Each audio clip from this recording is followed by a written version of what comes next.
Yang juga jadi sorotan, saudara, setelah Partai Keadilan Sejahtera, giliran PDI Perjuangan dan Partai Kebangkitan Bangsa yang bermanuver. PKB yang mengusung Anies diajak PDIP membahas Andika Perkasa, kartu truf PDI Perjuangan di Pilgub Jakarta.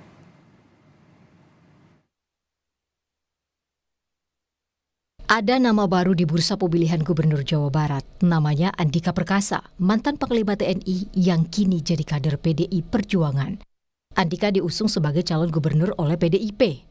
Prioritas pertama Pak Andika memang untuk calon gubernur DKI, karena PDI Perjuangan tidak bisa sendiri, tentu perlu menggait partai-partai yang ada di Jakarta. Namun ini masih proses awal. Setelah nama Sohibul Iman muncul di bursa calon wakil gubernur pasangan Anies Baswedan, Partai Kebangkitan Bangsa, pengusung Anies pertama kali tak bisa menerima.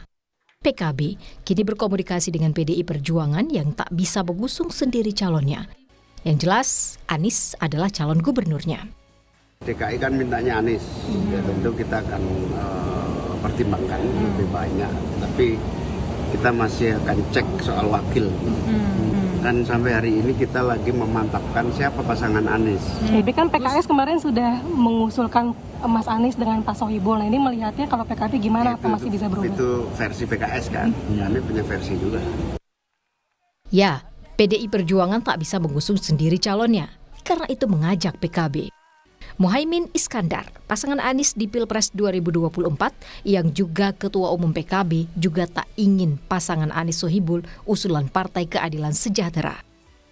Resistensi PKB membuat PKS kini membuka ruang untuk negosiasi. Menurut PKS, kesamaannya dengan PKB adalah satu kata kunci, yakni Anies Baswedan. Saya tidak mendengar kata-kata tidak niat gitu ya, yang berkatakan ini bagian dari dinamika yang terus berjalan. Tetapi saya berkeyakinan bahwa akan ada komunikasi yang saling menghormati dan konstruktif antar pimpinan PKS, pimpinan PKB, dan saya yakin semuanya bertemu di kata kunci Pak Anies gitu kan. Dan tentu semuanya juga ingin menang. Seberapa besar peluang satu suara pasangan Anies di Pilgub Jakarta? Yang jelas PKS dan Anies saling membutuhkan. Demikian juga PKB dan PDI Perjuangan. PKS meski juara kursi di DPRD Jakarta, tak bisa mengusung sendiri karena hanya punya 18 kursi. Sementara itu, syarat mengusung pasangan Pilgub Jakarta adalah 22 kursi. Demikian juga PDI Perjuangan dan PKB. Lalu di mana titik tengah ketiga partai dengan Anies? Ya, sangat dilematis ya Anies itu. Anies tanpa PKS juga kesulitan.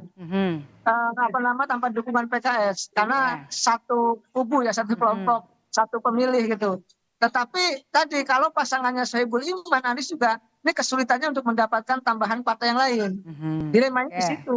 Yang cantik adalah, yang bagus adalah ya PKS mengalah, mengikhlaskan, meridokan agar nanti pasangannya Anies itu bukan dari kader PKS, bukan Sohibul Iman. Anies saat ini laku keras diperebutkan sejumlah partai lantaran unggul elektabilitasnya dari sejumlah jajak pendapat. Sinyal keunggulan elektabilitas ini yang jadi alasan Ridwan Kamil ditimbang Golkar untuk ditarik bertarung kembali di Jawa Barat. Sementara itu, Kaisang Pangarep, putra bungsu Presiden Joko Widodo, ditimbang untuk masuk Pilgub Jawa Tengah. Kaisang yang kini jadi Ketua Umum Partai Solidaritas Indonesia bila berhasil di Jawa Tengah mengikuti jejak politik kakaknya Gibran Rakabuming Raka yang kini jadi Wakil Presiden terpilih dipasangkan dengan Prabowo Subianto. Tim Liputan Kompas TV.